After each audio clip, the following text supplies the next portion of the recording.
उस परछाई को देखकर आरोही ने मन ही मन कहा, क्या ये विक्रम है?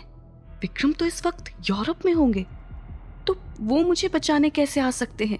जब उस शख्स ने गुंडों को आरोही को घेरे हुए देखा तो उसने एकदम कड़क आवाज में कहा, हाउ डेयर यू, तुमने मेरे एरिया में ऐसी हरकत करने की हिम्मत कैसे की?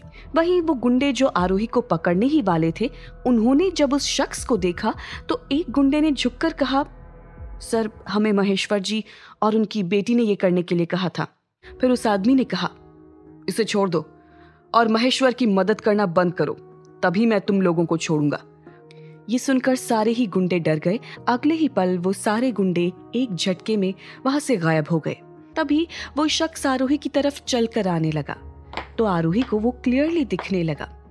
उसकी हाइट लगभग विक्रम के जैसी ही थी और उसने इस वक्त टाइट फिटिंग सूट पहन रखा था, जिस वजह से उसकी बॉडी और उसका फिगर बहुत क्लियरली दिखाई दे रहा था। वो शख्स लगभग 30 साल का लग रहा था। Nice to meet you. हम एक दूसरे को नहीं जानते, पर आपने मुझे बचाया इसलिए thank you. You are welcome.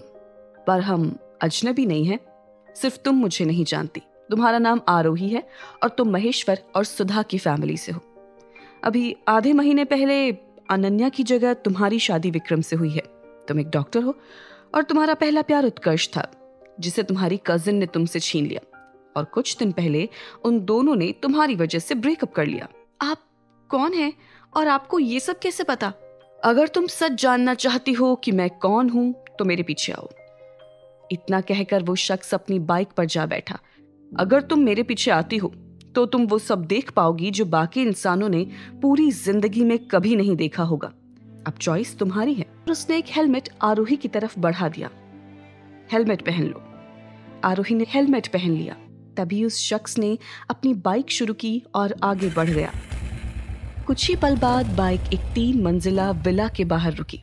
उस विला के बाहर खड़े सिक्योरिटी गार्ड ने बाइक वाले आदमी से पूछा, आप मेडिसिन देने आए हैं या खरीदने आए हैं? मेडिसिन खरीदने। पुराना रूल, आप मुझे पैसे दीजिए और फिर अंदर जाकर सामान ले लीजिए। उस शख्स ने कुछ नहीं कहा, पर सिक्योरिटी गार्ड के चेहरे पर एक पंच मार दिया, जिस वजह से वो शख्स नीचे जा गिरा और फिर वो अपनी बाइक के साथ आगे बढ़ गया।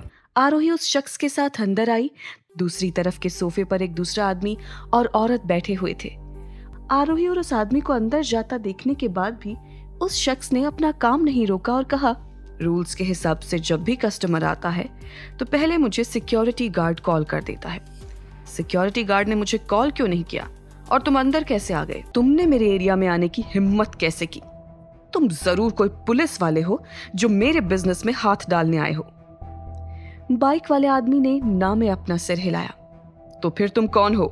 वही जो तुम्हारी जान लेगा। अगले ही पल उसकी नजर सीढ़ियों पर गई, जहां से बहुत सारे आदमी और औरतें चलकर आ रहे थे। उसके पास गन तो नहीं थी, पर सबके हाथों में चाकू या आयरन के रॉड थे और वो शख्स बिना किसी हथियार के बाकी सब पर वार कर रहा था। कुछ ही पलों में वो सारे आदमियों और औरतों को बेहोश कर चुका था। वो चाकू वहीं फेंक दिया और आरोही के पास आकर अपनी पॉकेट से वेट वाइप निकालकर उसे देखते हुए बोला, कोई भी ऐसा नजारा पहली बार देखेगा तो उसके साथ ऐसा होना नॉर्मल है, तुम टेंशन मत लो। अब उसे पछतावा होने लगा कि क्यों वो इसके साथ यहाँ आई थी। यहाँ पर ज्यादा समय तक रुकना ठीक नहीं है, चलो। उसका ध्यान ही नहीं गया कि उस शख्स ने बाहर निकलने से पहले वहीं कारपेट पर अपना लाइटर जलाकर छोड़ दिया था।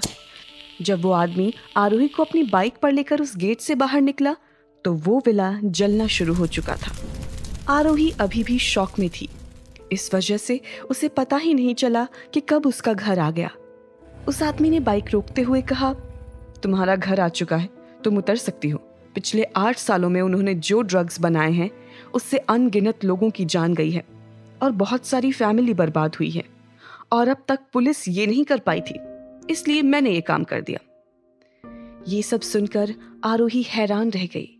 उसकी आंखों में अब जो डर था उसमें अब उस शख्स के लिए रिस्पेक्ट दिखने लगी। बहुत लोग नहीं जानते कि बहुत सारे लोग इस तरह के गलत काम कर रहे हैं और पुलिस उनका कुछ नहीं बिगाड़ सकती। मैं एक ऑर्गेनाइजेशन का मेंबर हूं और मेरा काम ऐसे लोगों को सजा देना है। आरोही, बहुत वक्त से मेरी नजर तुम पर है। सेल्फ डिफेंस के लिए तुम वो नीडल्स यूज करती हो वो बहुत अलग है। तुम हमारे ऑर्गेनाइजेशन को ज्वाइन करने के काबिल हो। तुम्हें एक स्पेशल ट्रेनिंग दी जाएगी और मैं तुम्हें 1 महीने में ही अपने जैसा बना सकता हूं। इस बारे में सोचना जरूर। हम फिर मिलेंगे। ये बोलकर वो आदमी वहां से निकल गया। कौन है ये बाइक वाला आदमी? वो आरोही को अपनी ऑर्गेनाइजेशन का हिस्सा क्यों बनाना चाहता है? क्या होगा आरोही का फैसला? जानने के लिए सुनिए इस कहानी का अगला एपिसोड सिर्फ पॉकेट FM ऐप पर।